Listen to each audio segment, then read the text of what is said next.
오늘 본문은요, 예레미야서입니다. 이 예레미야 그 말씀을 간단하게 정리하자면요, 눈물의 선지자라는 별명을 가진, 눈물의 선지자라고 불린 이 예레미야가 기록한 책입니다. 그런 책으로 남유다의 멸망 전과 후에 관하여서 기록하고 있는 말씀인데요, 남유다에서 종교개혁을 일으켰던 왕, 하나님이 보시기에 아주 올바르던 그런 왕이었던 요시야 왕 13년 때부터 활동했던 이 예레미야 선지자가 이제 유다가 멸망하는, 이제 예수님이 태어나시기 주전 586년까지 활동하면서 약 40년 동안 하나님의 말씀을 선포하였던 인물이 예레미야입니다. 이제 이 예레미야가 선포하였던 이 예레미야서의 내용을 간단하게 이야기하면요, 남유다의 심판 그리고 회복에 대하여서 이야기하고 있고, 또 남유다의 멸망뿐만이 아니라 주변 열방들에 대한 심판, 그리고 예레미야를 둘러싼 발생한 일련의 사건들과 예언들에 대해서도 말씀하고 있는 것이 이 예레미야서입니다. 그런 내용들 중에서도 오늘 함께 읽은 본문인 33장 3절의 말씀은요, 회복에 대한, 멸망한 남유다에 대한 회복이 약속되어져 있는 그런 말씀입니다. 오늘 본문의 말씀을 함께 보도록 하겠습니다. 오늘 본문 말씀을 보면요, 첫 구절에 이렇게 이야기합니다. 너는 내게 부르짖으라. 여기서요, 너는 예레미야를 가리키고 있는 단어인데요, 한 걸음 더 좀 나아가서 보면은 유다 민족 전체를 포괄하는 말로도 저희가 이해할 수 있을 것 같습니다.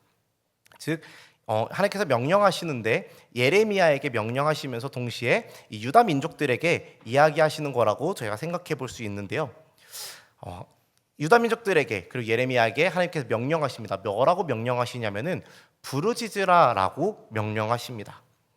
여기서 이 부르짖으라라는 말의 그 원형을 조금 그 의미를 살펴보면요, 첫 번째로 하나님을 신뢰하는 것의 의미를 담고 있는데요, 여기서 또 다른 의미를 보면은 목청이 터질 정도로 크게 부르짖으며 간절한 심정으로 기도하는 것을 의미한다라고 합니다. 즉, 멸망을 향해 나아가고 있는 이런 남유다의 상황인데 아무런 희망과 소망이 보이지 않는 이런 상황 가운데서 말씀하시는 하나님의 명령인데, 그것이 뭐냐면은 바로 부르짖으라라는 명령인 것입니다.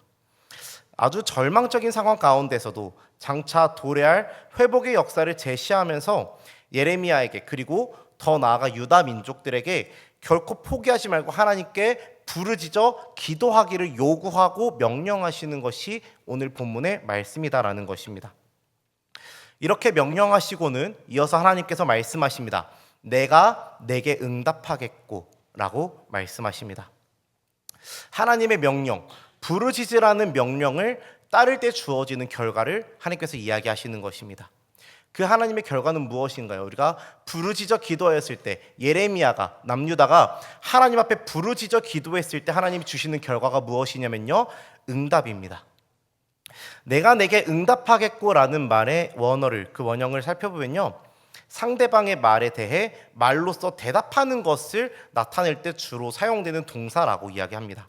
즉, 하나님께서 우리 하나님께 부르짖어 기도할 때 예레미야에게 소망이 있는 계시의 말씀으로 내가 대답하겠다라고 이야기하고 있는 것입니다.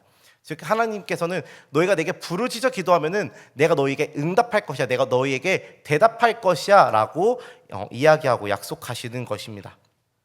그리고 나서 하나님께서는 그 응답하실 내용이 조금 더 구체적인 모습으로 이제 이야기를 해주십니다.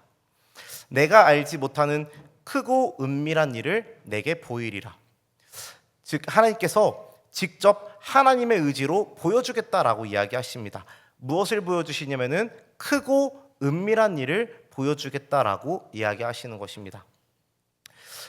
이 말을 조금 더 풀면요, 큰 일뿐만이 아니라 많은 일들을 너희에게 보여줄 것인데, 그 많은 일들이 결코 사소한 많은 일들이 아니라 많은 일들을 너희에게 보여줄 것이다 라고 이야기하면서 그 은밀한 일들을 내게 보일 것이다 라고 이야기하신 것입니다. 그 은밀한 일들은요, 사람의 생각으로서는 상상할 수 없는 감추어진 것들, 사람이 예상할 수 없고 사람이 생각할 수 없는 그런 감추어진 것들을 이야기하고 있는 것입니다. 즉, 너희가 생각할 수도 없고 너희가 가늠할 수 없는 그런 크고 많은 은밀한 감추어진 일들을 너희가 내게 부르짖어 기도했을 때 내가 너희에게 보여줄 것이다 라고 하나님께서 이 예레미야 선지자를 통하여서 이야기하고 있는 것입니다. 그렇다면은 그냥 하나님께서 내가 너에게 크고 은밀한 일을 보여줄 테니까 너네 나한테 부르짖어 기도해 라고만 하시지 않고 그 내용이 무엇인지 오늘 읽은 본문 말씀 뒤에서 이야기해주고 계시는데요.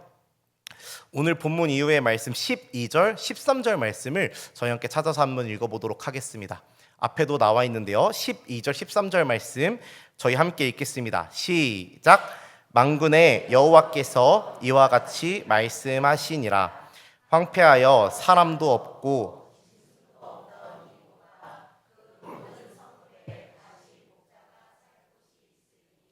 그의 양떼를 눕게 할 것이라. 산지 성읍들과 평지 성읍들과 네겝의 성읍들과 베냐민 땅과 예루살렘 사면과 유다 성읍들에서 양떼가 다시 계수하는 자의 손 아래로 지나리라. 여호와께서 말씀하시니라. 아멘. 오늘 본문이었던 3절 말씀 이후에요, 이제 어떤 말씀들이 나오게 되냐면은 4절 말씀과 5절 말씀에서 바벨론에 의해 이제 남유다가 멸망할 것, 이제 하나님께서 바벨론을 통하여서 심판하실 것에 대해서 4절과 5절 말씀에서 이야기하십니다. 그리고 나서 이어지는 6절 말씀에서부터 9절 말씀까지 어떠한 내용이 등장하냐면은 하나님께서 다시 회복시키실 것에 대해서, 너네가 바벨론의 소현에 의해서 공격당하고 내가 그것들을 지켜보겠지만 이제 6절 말씀에서부터는 내가 너희를 다시 치료할 것이다 라는 것에 대하여서 6절에서 9절 말씀까지 이야기를 하십니다. 그리고 10절과 11절 말씀을 통하여서 회복된 유다 땅에서 찬양과 제사가 재개될 것을, 다시 일어날 것을 보여주십니다. 그리고 이어서 방금 읽은 12절 13절 말씀에서 회복된 유다 땅에 평안케 되어진 그런 삶의 모습들을 하나님께서 말씀을 통해서 보여주고 계시는 것입니다. 즉 예레미야 33장 3절 말씀에서 내가 너희에게 크고 은밀한 일들을 보여주겠다라고 하시는 그 크고 은밀한 일은 곧 회복을 이야기하고 있다는 것입니다.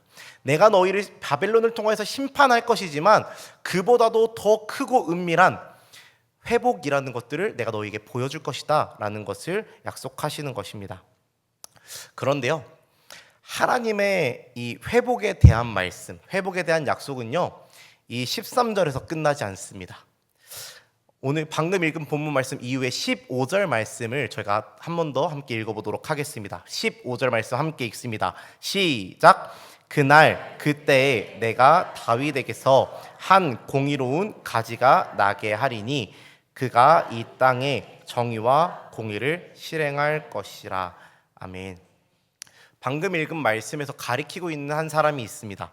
다윗에게서 한 공의로운 가지가 나게 될 것이다라는 것들을 말씀하시고 약속하시고 그 가지가 이 땅에 정의와 공의를 실행할 것이라고 말씀하십니다. 여러분, 정의와 공의는 어떤 때에 쓰이냐면 하나님의 속성에서 저희가 볼 수 있는 모습입니다. 그런 하나님이 보여주시는 정의와 공의를 실행할 수 있는 다윗에게서 나는 한 가지를 이야기하는 것입니다. 이 말씀을 가리키고 있는 분이 누구실까요? 예수 그리스도이십니다. 맞습니다. 예수 그리스도를 이야기하고 있는 것입니다. 너는 내게 부르시지라는 이 말은요, 내가 알지 못하는 크고 은밀한 일을 보이겠다는 말씀에서 그 하나님이 보이신 크고 은밀한 일은 남유다의 회복, 이스라엘의 회복도 있지만 거기서 멈추지 않고 온 인류를 회복하실 예수 그리스도에 대한 말씀을 이야기하고 있다라는 것입니다. 예레미야와 유다 민족들의 생각에서는요, 바벨론에 의해 멸망하게 될 것, 사실 여기까지만 해도 유다 백성들이 원하던 그림은 아닙니다. 근데 여기서 더 나아가서 이 멸망한 유다 백성들이 하나님의 일하심으로 말미암아 다시 회복될 것에 대한 이야기를 하고 계시는데, 이 매우 크고 그들의 생각으로 상상조차 할 수 없는 이러한 일들 여기서 더 넘어서서 하나님께서는 이보다도 더 크신 계획인 온 인류를 구원하실 계획을 너에게 보이겠다라고 이야기하시는 것입니다.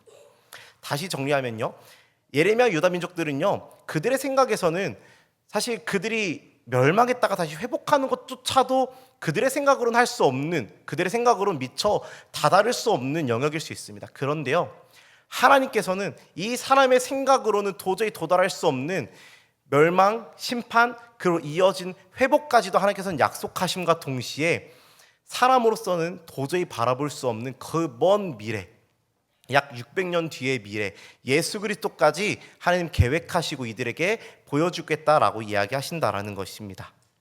하나님께서는요, 하나님께 부르짖는 자들에게 이렇게 사람의 생각으로는 도저히 가늠할 수도 없고 사람의 생각으로는 이해할 수도 없는 크고 은밀한 일들을 우리에게 예배하고 계시고 우리 향해 계획하고 계시고 또 우리에게 보여주실 수 있는 분이시다라는 것입니다. 오늘 말씀을 조금 정리하면서 저는 이렇게 이야기하고 싶습니다. 사랑하는 성도 여러분, 기도하는 자가 되기를 소망합니다. 근데요, 어떻게 기도하냐면요, 그냥 기도하는 것이 아니라 그냥 가만히 눈 감고 입술을 열지 않은 채 머릿속으로 묵상하면서 기도하는 것이 아니라요, 오늘 말씀에서 이야기하고 있는 기도는요, 부르짖는 기도를 이야기하고 있는 것입니다. 처음 말씀드린 바와 같이 이 부르짖으라는 목청이 터질 정도로 크게 부르짖으며 간절한 심정으로 기도하는 것을 이야기하고 있습니다. 사랑하는 성도 여러분, 이렇게 기도하길 소망합니다. 물론 묵상하는 기도를 하지 말라는 건 아닙니다. 묵상 기도가 필요할 때가 있습니다. 묵상으로 기도하면서 하나님이 내게 들려주시는 음성에 내가 집중하며 나아가야 되는 때도 분명히 있습니다. 하지만 성경에서 이야기하는 기도는요, 물론 그런 조용히 묵상, 조용히 하나님 앞으로 나아가는 기도도 맞지만 하나님이 때로 구하는 기도는 부르짖는 기도입니다. 부르짖어야 할 때, 회복되어야 할 때, 그때는 우리가 부르짖는 기도로서 하나님께 나아가야 된다는 것입니다. 내가 하나님을 간절히 내 온 마음과 온 힘을 다해 찾고 부르짖었을 때요, 오늘 말씀에서 이야기하시는 바와 같이 하나님은 우리에게 응답하실 것입니다. 그리고 그 응답을 통하여서 우리로서는 알지 못하는 크고 은밀한 일을 우리에게 보여주실 것입니다. 유다 백성들은요, 아마 그들의 마음속에는 바벨론에게 멸망하지 않는 것만을 바라고 있었을 것입니다. 그들의 기도는요, 하나님 우리가 멸망하지 않게 해주세요, 하나님 우리를 바벨론의 손에서 구원해 주십시오라는 것이 이들의 기도였을 것이고 이들이 바라보고 있는 한계였을 것입니다. 그런데 하나님은요, 그 이스라엘 유다 백성들로 하여금 무너진 나라가 다시 세워지는 역사까지도 보게 하셨고, 더 나아가 사람으로는 생각조차 할 수 없었던 예수 그리스도라는 크신 계획을 보게 하셨습니다. 우리가 간절히 찾고 부르짖어 구했을 때요, 하나님은 우리의 생각보다 더 큰 일들을 우리에게 보이시며 우리에게 이루시는 분이십니다. 사랑하는 성도 여러분, 부르짖어 기도하시길 소망합니다. 그리고 부르짖어 기도할 수 있는 장소로 나오시길 소망합니다. 여러분, 요즘 아파트에서 조금만 소음이 있어도 민원이 들어갑니다. 여러분, 집에서는 부르짖어 기도할 수 없습니다. 부르짖어 기도하기 위해 어디로 나와야 될까요? 교회로 나와야 됩니다. 수요 예배의 자리를 사모하시길 소망합니다.